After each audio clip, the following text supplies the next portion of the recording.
प्रमाणादर्थ संसिद्धिस् तदा भाषाद् विपर्ययः इति वक्षे तयोर्लक्ष्म सिद्धमल्पनलघीयशः।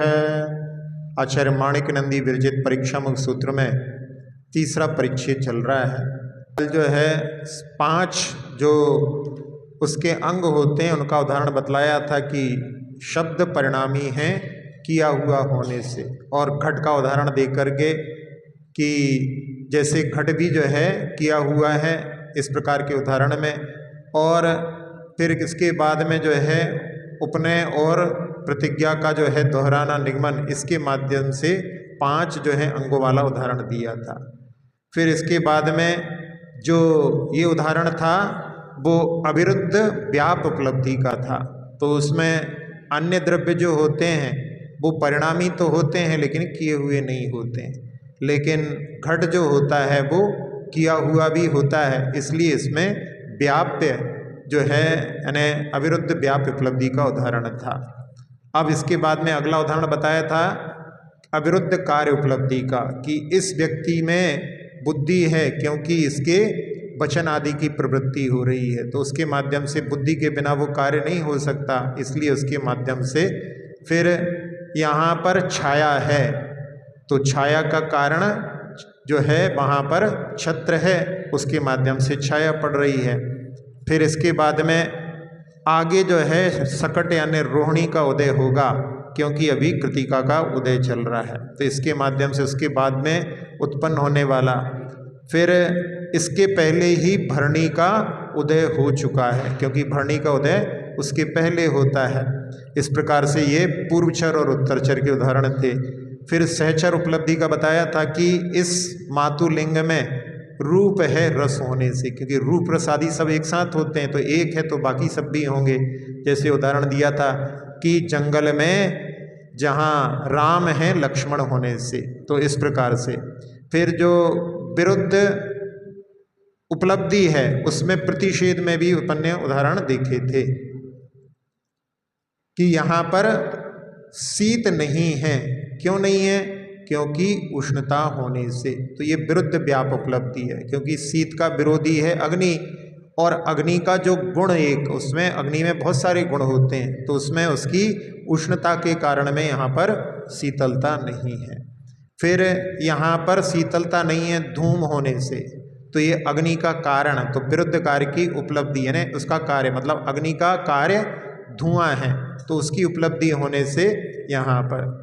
फिर कहा कि इस प्राणी में सुख नहीं है, तो उसमें हृदय में शल्य होने के कारण, तो ये कारण उपलब्धि का, विरुद्ध कारण की उपलब्धि। फिर इसी प्रकार से एक मुहूर्त के पश्चात में रोहिणी उदित नहीं होगा क्योंकि अभी रेवती का उदय होने से, तो रेवती का उदय होता है उसके बाद में अश्विनी का उदय होता है, रोहिणी तो बहुत बाद में होता है, इसलिए वो।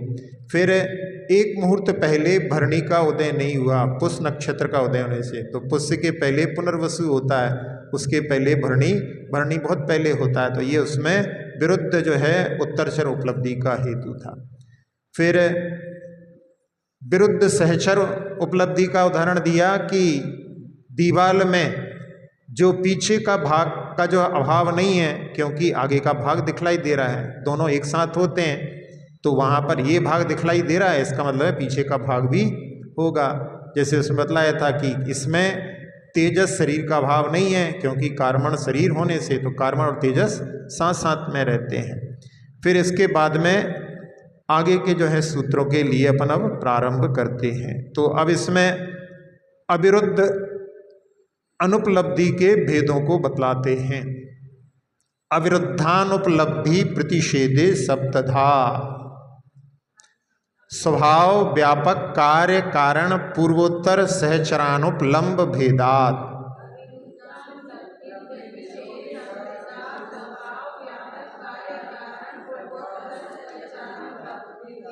हाँ, अब इसमें अविरुद्ध अनुपलब्धि के 7 भेद प्रतिषेध में यानी निषेधात्मक में बतलाएंगे। तो यहाँ पर एक स्वभाव व्यापक कार्य कारण पूर्व चर और उत्तर चर और सहचर, इनकी अनुपलम्ब यानी इनकी अनुपलब्धि के भेद से, तो इनमें जो है जहाँ भी अपन सूत्र में देखेंगे तो वहाँ पर अनुपलब्धे ऐसे शब्द के माध्यम से अपने को ये अविरुद्ध स्वरूप की अनुपलब्धि आदि के उदाहरण प्राप्त होंगे। तो ये जो है ग्रंथ जो परीक्षामुख है, इसमें न्याय ग्रंथों में किस किस प्रकार के वहाँ पर उदाहरण आदि दिए रहते हैं उनका वर्णन, ये प्रवेशिका है। इसको पढ़ने से अपन जब उसमें पढ़ेंगे तो वहाँ पर इनके प्रयोगों को अपन देख करके समझ सकते हैं। इसलिए इसमें जो उदाहरण दिए गए हैं, ऐसे उदाहरण जो है अपने शास्त्रों में और न्याय ग्रंथों में और अन्य मत की जहाँ पर चर्चा होती है वहाँ पर भी इस प्रकार के उदाहरण देखने के लिए मिलते हैं। इसलिए इनका यहाँ पर अपन वर्णन पढ़ रहे हैं। अब सबसे पहले क्या बता रहे हैं? अविरुद्ध स्वभाव अनुपलब्धि का उदाहरण। नास्ति यत्र भूतले घटोनुपलब्धे। हाँ, यहाँ पर कह रहे हैं कि इस भूतल में पृथ्वी पर घट नहीं है। क्यों? अनुपलब्ध होने से, यानी इस कमरे में घट नहीं है क्योंकि उपलब्ध नहीं होने से। तो यहाँ जो कहा गया है इसके माध्यम से सीधा सीधा है कि घट की अनुपलब्धि स्वभाव से है, इसलिए यहाँ पर अविरुद्ध स्वभाव अनुपलब्धि का ये उदाहरण हो गया। अब इसमें दूसरे उदाहरण के रूप में कि जो म्लेच्छ खंड के जो जीव होते हैं उनमें सम्मूर्छन जो है मनुष्यों की अनुपलब्धि होती है। तो नास्ति म्लेच्छ खंडे सम्मूर्छन मनुष्यो अनुपलब्धे। तो वहाँ पर म्लेच्छ खंड में उनके शरीर में ऐसा रहता है कि वहाँ पर उनके शरीर में सम्मूर्छन जीव नहीं होते। फिर नास्ति यत्र नारकी अनुपलब्धे, यहाँ पर नारकी नहीं है क्योंकि अनुपलब्ध है, यहाँ पर नहीं होते नारकी, उपलब्धि नहीं होने से यहाँ पर नहीं है। तो इस प्रकार से, इसी प्रकार से नास्ति यत्र सिंहो अनुपलब्धे, यहाँ पर सिंह भी नहीं है, जंगल में रहते हैं। तो इस प्रकार से ये अनुपलब्ध है। तो स्वभाव यानी वहाँ पर हो सकते हैं लेकिन यहाँ पर उनका रहने का स्वभाव नहीं है, इसलिए वो वहाँ पर उपलब्ध नहीं है। जो घट का उदाहरण दिया है, घट वैसे पाया जाता है लेकिन यहाँ पर नहीं है, इसलिए उसका उदाहरण ऐसा दिया। अब इसमें अविरुद्ध व्यापक अनुपलब्धि का उदाहरण कहते हैं। नास्ति यत्र शंशपा वृक्षानुपलब्धे। हाँ, क्या कह रहे हैं? यहाँ पर शीशम के पेड़ नहीं है। क्यों? वृक्ष के अनुपलब्ध होने से। जब कोई वृक्ष ही नहीं है तो शीशम का पेड़ कैसे हो सकता है? तो यहाँ पर क्या हो गया?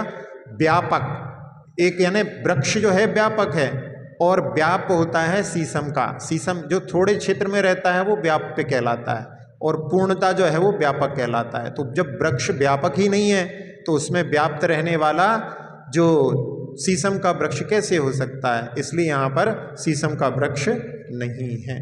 इसी को समझने के लिए कि नास्ति अलोकाकाश से जीव द्रव्यम धर्म द्रव्यानुपलब्धे, क्योंकि धर्म द्रव्य जहाँ होता है वहाँ पर ही पुद्गल और जीव गमन करने में समर्थ होते हैं। तो धर्म द्रव्य जो है वो व्यापक है और उसमें रहने वाला गमन करने वाला जो जीव और पुद्गल हैं वो व्याप्य हो गए। तो यहाँ पर कह दिया अलोकाकाश में जीव द्रव्य नहीं है क्योंकि वहाँ पर धर्म द्रव्य की अनुपलब्धि है। फिर इसी प्रकार से नास्ति गृहे गौ पशु समूहानुपलब्धे, यानी इस घर में गाय नहीं है क्योंकि पशु समूह की अनुपलब्धि है। कोई भी पशु नहीं है तो गाय कैसे रहेगी? तो इस प्रकार से जैसे किसी के यहाँ पर गाय है पशु समूह में तो वो पशु समूह हो गया व्यापक और गाय हो गई व्याप्त। इस प्रकार से भैंस भी हैं और भी जानवर हैं, तो इस प्रकार से वो व्यापक और व्याप्त को समझने के लिए। फिर इसी प्रकार से नास्ति क्षीर समुद्रे द्विंद्रियो जीवो विकलेन्द्रियानुपलब्धे, जो पंचम समुद्र है वहाँ पर पानी में द्विंद्रिय आदि जीव नहीं है क्योंकि विकलेन्द्रीय की अनुपलब्धि है। तो वहाँ पर जो है 2 इंद्रिय 3 इंद्रिय 4 इंद्रिय जीव उनमें पानी में नहीं पाए जाते। बस केवल यहाँ जो 2 समुद्र हैं उसके बाद में स्वयंभू रमण समुद्र में आखिरी वाले में उसमें पाए जाते हैं। बीच के जो है किसी भी समुद्र में जीव नहीं होते। तो हैं, हाँ, कोई से जीव नहीं रहते उनमें क्योंकि वो जो भोग भूमियाँ होती हैं, भोग भूमि में वहाँ पर थलचर होते हैं और नवचर होते हैं, जलचर नहीं होते हैं। अब इसके बाद में अविरुद्ध कार्यानुपलब्धि का बतलाते हैं। नास्ति यत्र प्रतिबद्ध सामर्थ्योग्निर धूमानुपलब्धे,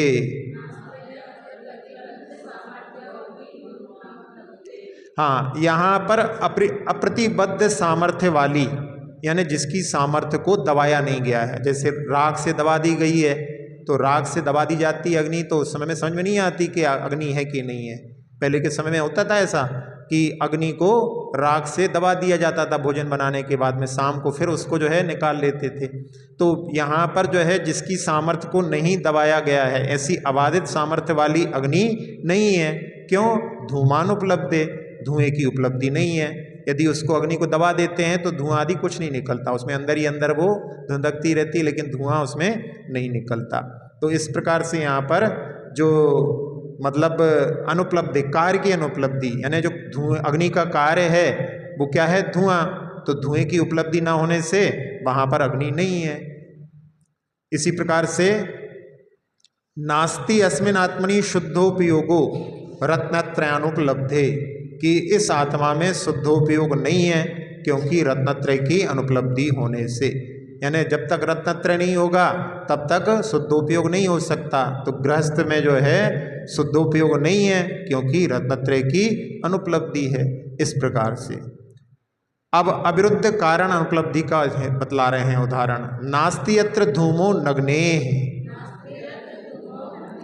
यहाँ पर धूम नहीं है। क्यों? क्योंकि अग्नि नहीं होने से। तो यहाँ पर क्या हो गया? कारण। तो अग्नि जो है धुएं का कारण है, यहाँ पर धुआं नहीं है क्योंकि धुएं का कारण अग्नि नहीं है। नास्ति आत्मनि सम्यक दर्शनम तत्व सिद्धानुपलब्धे, कह रहे हैं कि इस आत्मा में सम्यक दर्शन नहीं है क्योंकि तत्सिद्धान की अनुपलब्धि होने से। नास्ति श्रमणे अस्मिन् रत्नत्रय महाव्रतानुपलब्धे, तो कह रहे हैं यहाँ पर जो है रत्नत्रय नहीं है क्योंकि महाव्रत की अनुपलब्धि है। या नास्ति मनुष्य अस्मिन् संयमः पाप विरते अनुपलब्धे, तो इस मनुष्य में संयम नहीं है क्योंकि पाप से वृत्ति की अनुपलब्धि है। यानी पापों से वृत्ति नहीं है तो पाप की वृत्ति के बिना संयम कैसे हो सकता है। अब अविरुद्ध पूर्वचरानुपलब्धि हेतु को कहते हैं। ना भविष्यति मुहूर्तान्ते शक्तं कृतिको दयानुपलब्धे।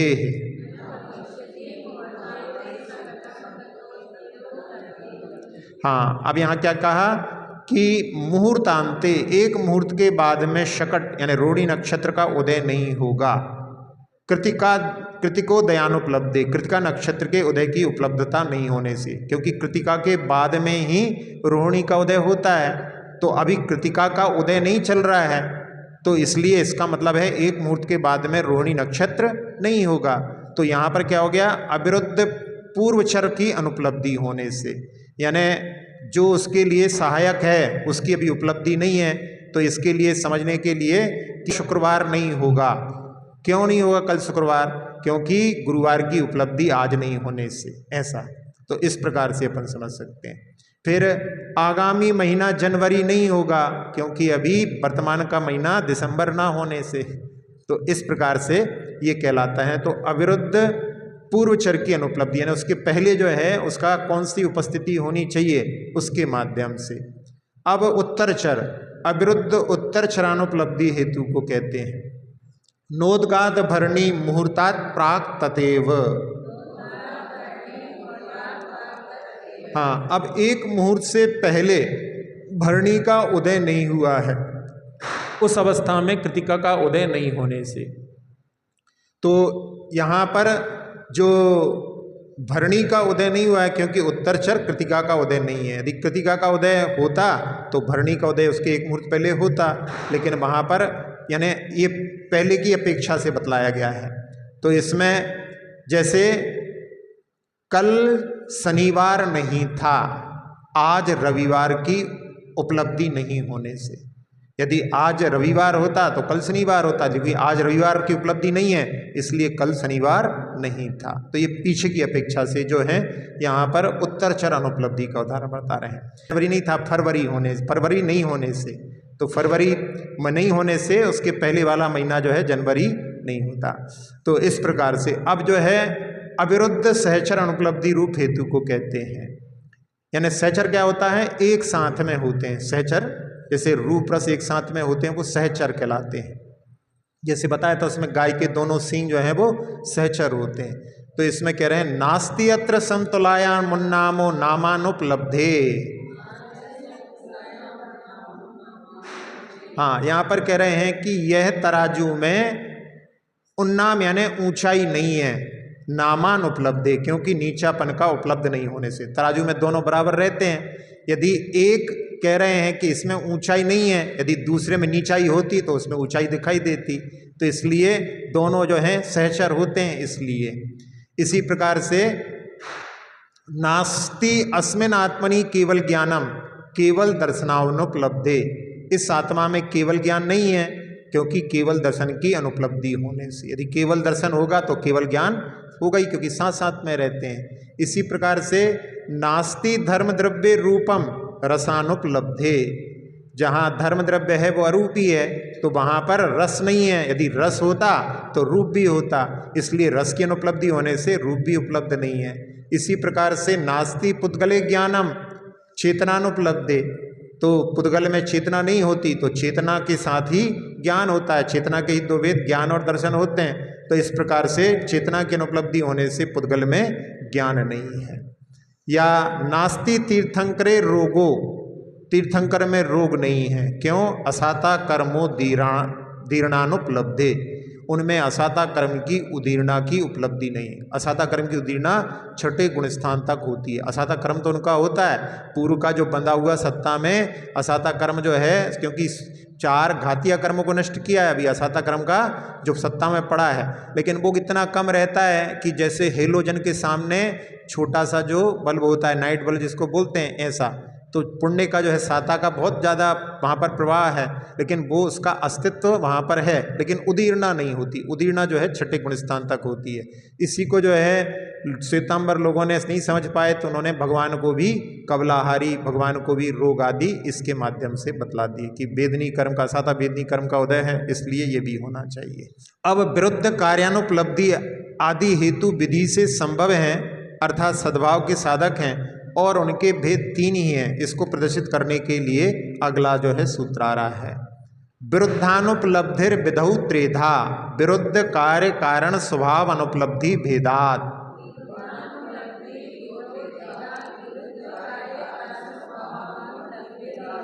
हाँ, अब विधि के सिद्ध करने में विरुद्ध अनुपलब्धि, इसमें विरुद्ध कार्य अनुपलब्धि, फिर कारण अनुपलब्धि और स्वभाव उपलब्धि के भेद से 3 प्रकार हैं। अब इसमें क्या हुआ, साध्य से विरुद्ध पदार्थ के कार्य का नहीं पाया जाना, तो विरुद्ध कार्य की अनुपलब्धि ये हो गया। फिर विरुद्ध पदार्थ के कारण का नहीं पाया जाना, वो विरुद्ध कारण उपलब्धि हो गई। और विरुद्ध स्वभाव जो साध्य के सद्भाव को सिद्ध करते हैं, ऐसे जो हैं वहाँ पर विरुद्ध पदार्थ के स्वभाव का नहीं पाया जाना, ऐसी विरुद्ध स्वभाव अनुपलब्धि होगी। तो ये 3 चीज़ें यहाँ पर नहीं है। इसमें भी यहाँ का जो प्रारंभ वाक्य जो है अस्थि पद से होता है और इसमें अनुपलब्धि शब्द भी मिल जाता है। अब कह रहे हैं उसका विरुद्ध कार्यानुपलब्धि हेतु का उदाहरण, यथास्मिन् प्राणिनि व्याधि विशेषोस्ति निरामय चेष्टानुपलब्धे।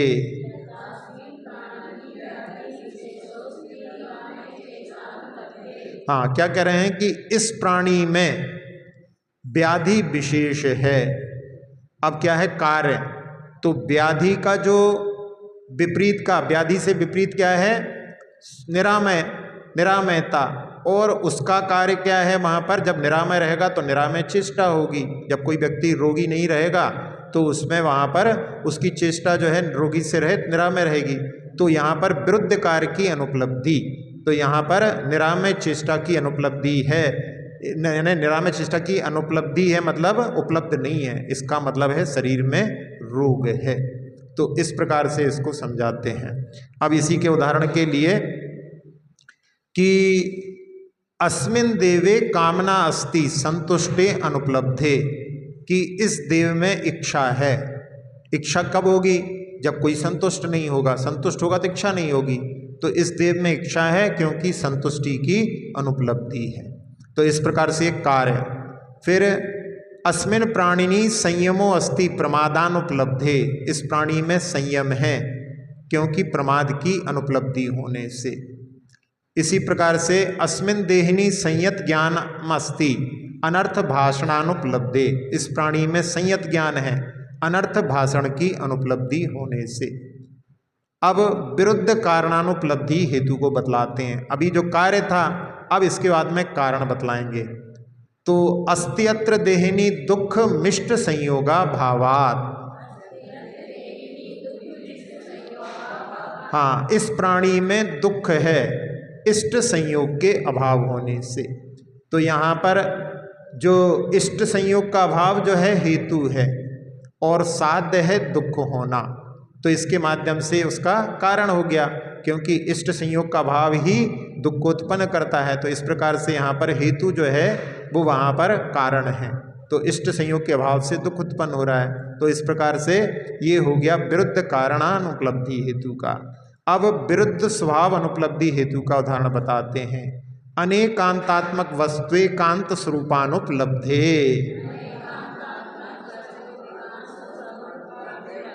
हाँ, क्या कह रहे हैं? वस्तु अनेकांतात्मक अनेक धर्म स्वरूप वाली है, क्योंकि एकांत स्वरूप की उपलब्धि नहीं होने से। यानी कोई भी संसार में एकांत जो है देखने में नहीं आता। एकांत मतलब कोई भी कूटस्थ दिखाई नहीं देती, कोई पदार्थ जो है हमेशा एक सा बना रहे, संसार में कुछ भी दिखाई नहीं देता, सब में परिवर्तन होता है। और साथ साथ में क्षणक्षयी हो, हर क्षण में जो है बिल्कुल ही बदल जाए, अपन पहचान ही नहीं पाए, ऐसा भी नहीं होता। तो एकांत स्वरूप की जो है उपलब्धि ना होने से प्रत्येक वस्तु जो है वो कैसी है? अनेकांतात्मक है। तो इस प्रकार से यहाँ पर विरुद्ध स्वभाव की अनुपलब्धि, यानी स्वभाव जो है उसमें उसकी अनुपलब्धि है, विरुद्ध स्वभाव की अनुपलब्धि होने से सारी पदार्थ जो है अनेकांतात्मक। अब यहाँ पर कोई कहता है कि व्यापक विरुद्ध कार्यादि हेतु और परंपरा से अविरोधी हेतुओं का पाया जाना बहुलता से संभव है। तो आचार्य ने केवल 3 ही उदाहरण क्यों दिए, उनको और क्यों नहीं समझाया? तो वहाँ पर कह रहे हैं कि उनकी शंका का समाधान करने के लिए ही अगला सूत्र का अवतार होता है। परंपरया संभवत साधन मत्रे वांतर भावनीयम।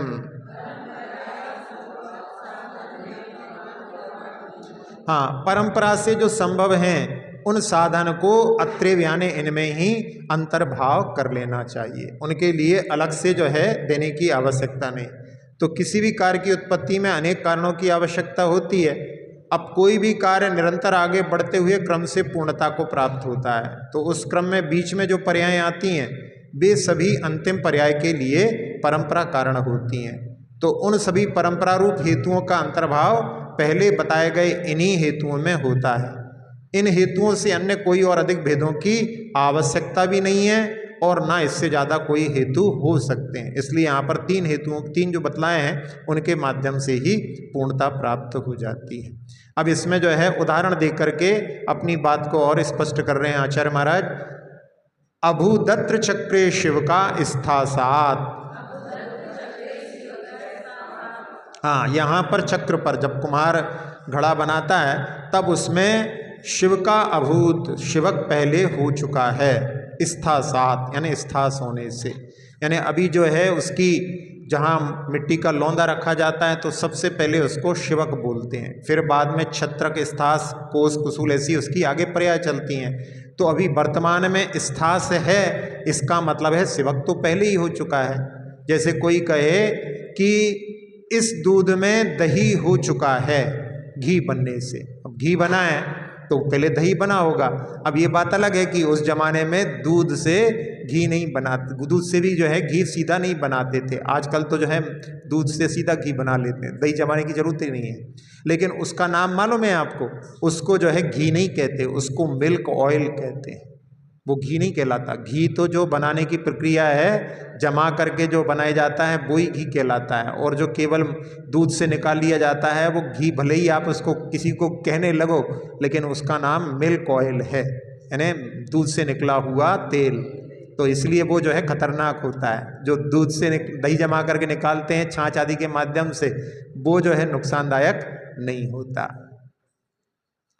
तो ये समझ में आ गया ना। इसी प्रकार से उदाहरण दे रहे हैं, अत्रात्मनि अवध क्षयोपम लब्धि करण लब्धे, कि इस आत्मा में क्षयोपम लब्धि हो चुकी है, क्योंकि अभी करण लब्धि उपलब्ध है।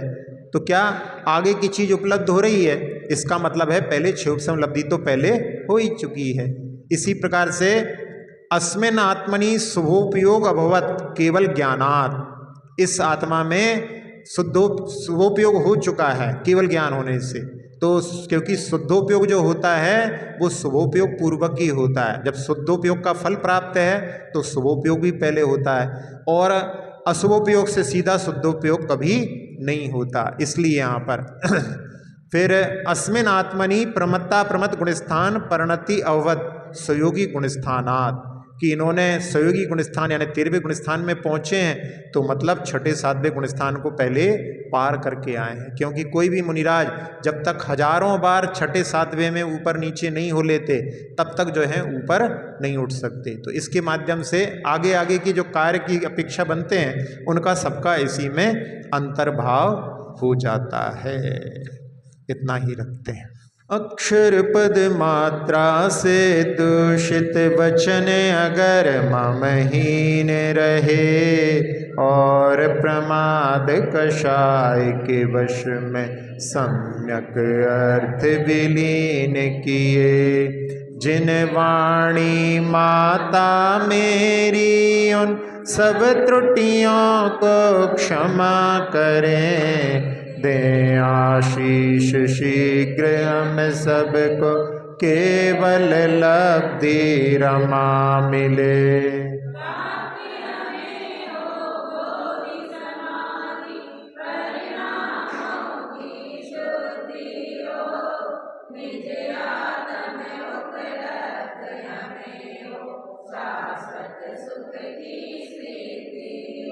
चिंतित वस्तु दात्री माता चिंतामणि उपमा भाति।